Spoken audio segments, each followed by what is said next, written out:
ठाण्यात महिला सुरक्षेचा प्रश्न पुन्हा एकदा ऐरणीवर आलाय। भर दुपारी ठाण्याच्या वागळे इस्टेट परिसरात पासपोर्ट कार्यालयामागील रस्त्यावर महिलेची हत्या करण्यात आली। फुटपाथवर गळा चिरून महिलेची निर्घृण हत्या करण्यात आली।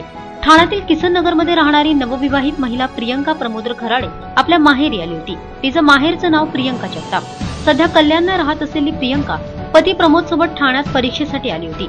ज्ञानसाधना महाविद्यालयात तिची परीक्षा होती। नुकताच तिचा विवाह झाला होता।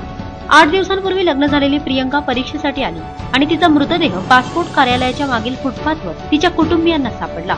तिच्या हत्येचं कारण अजून कळलं नसलं तरी प्रेम प्रकरणाच्या वादातून ही हत्या झाल्याचा संशय व्यक्त केला जातोय।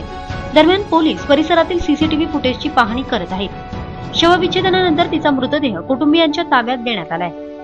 या संदर्भातील विस्तृत माहिती ठाणे परिमंडळ 1 चे उपायुक्त व्ही चंदन शिवे यांच्याकडून आमच्या प्रतिनिधींनी जाणून घेतली।